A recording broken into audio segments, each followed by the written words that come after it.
విష్ణుప్రియ కొన్ని reality shows ద్వారా మనకి పరిచయం అయ్యారు. ఆ తర్వాత కొన్ని షార్ట్ ఫిలిమ్స్, చిన్న చిన్న ఫిలిమ్స్ అవి కూడా చేశారు. మంచి ఫేమ్ సంపాదించుకుని తర్వాత బిగ్ బాస్కి అట్లా వెళ్ళొచ్చినట్టు కూడా అనిపించింది. ఆ తర్వాత కొన్ని బెట్టింగ్ యాప్ల ఇష్యూతో ఇంకా బయట వాళ్ళందరికీ కూడా కంప్లీట్గా పరిచయం అయింది.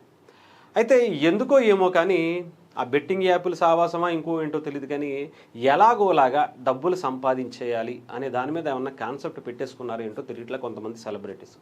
దాంట్లో విష్ణుప్రియ గారు కూడా జాయిన్ అయిపోవడం అనేది కొంత బాధాకరమైనప్పటికీ కానీ చెప్పాల్సి వస్తుంది. రీసెంట్గా కొన్ని ఫొటోస్ చూస్తే మరీ డబ్బులు సంపాదించడం కోసం ఇంత దిగజారిపోవాలా అని అనిపించేటువంటి పరిస్థితులు కూడా ఉన్నాయి. ఒక వెబ్సైట్ కథ మనం చూస్తే కనుక విష్ణుప్రియ గారట రీసెంట్గా తన ఇన్స్టా ఫాలోవర్స్ కోసం ఆవిడకి దాదాపు 1.4 మిలియన్స్ ఫాలోవర్స్ ఉన్నారట. వాళ్ళని మెప్పించడం కోసం, మెప్పించి దాని ద్వారా ఎంతో కొంత సంపాదించుకోవడం కోసం కొన్ని ఫొటోస్ అంటే కొంచెం ఎక్స్ప్రెషన్స్ కావచ్చు, లేదంటే వాళ్ళని ఎంటర్టైన్ చేస్తూ ఉండేటువంటి ఫొటోస్ని ఫోజులు ఇస్తూ వాళ్ళలో ఆశలని రేకెత్తిచ్చేలా కొన్ని ఫొటోస్ని తీసి వాళ్ళు ఎవరైతే తనని సబ్స్క్రైబ్ చేస్తూ అంటే ఫాలో అవటంలో డబ్బులు పెట్టి ఫాలో అవుతారు, 390 రూపాయలు ఎంత ఉందంటే తన సబ్స్క్రిప్షన్, అది తీసుకుని కనుక ఆ ఇన్స్టాని ఫాలో అయితే వాళ్ళ కోసం ఎక్స్క్లూజివ్గా కొన్ని ఫొటోసు, కొన్ని హాట్ ఫొటోస్ అన్నీ కూడా వాళ్ళ కోసం ప్రత్యేకంగా ఆమె ఫోటోలు దిగి మరీ పెడుతున్నటువంటి పరిస్థితి. అంటే ఎందుకు ఇలా ఎదుటి వాళ్ళ బలహీనతల మీద బిజినెస్ చేయటం ఎంతవరకు కరెక్ట్? మనలో టాలెంట్ ఉంటే డెఫినెట్గా అనేక సినిమాలు లేదంటే రియాలిటీ షోస్లో కూడా చాలా మంచి యాంకరింగ్ చేస్తున్నామే, చాలా మంచి అవకాశాలు కూడా ఉంటాయి.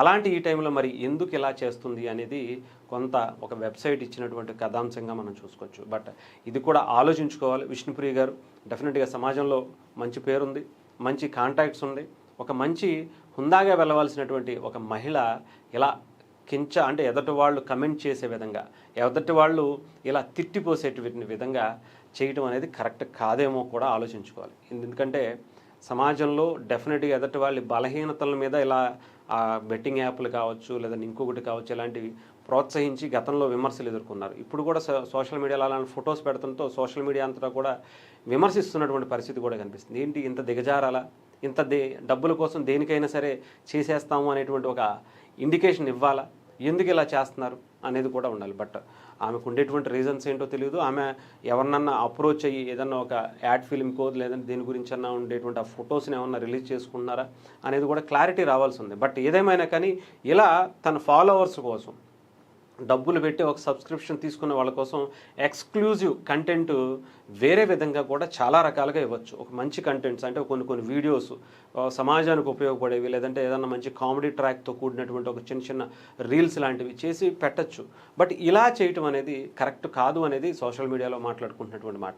సో మరి విష్ణుప్రియ గారు దీని మీద తీసుకుంటారా, లేదు నాకు డబ్బులే ముఖ్యం అనేటువంటి ఆలోచనతో ఇలాగే ముందుకు వెళ్తారా అనేది కూడా చూడాలి. బట్ కొంతమంది బలహీనతల వల్ల ఆమె ఇచ్చేటువంటి ఫొటోస్కి అట్రాక్ట్ అవుతున్నట్టుగానే కనిపిస్తూ ఉంది, అది కూడా చూడాలి.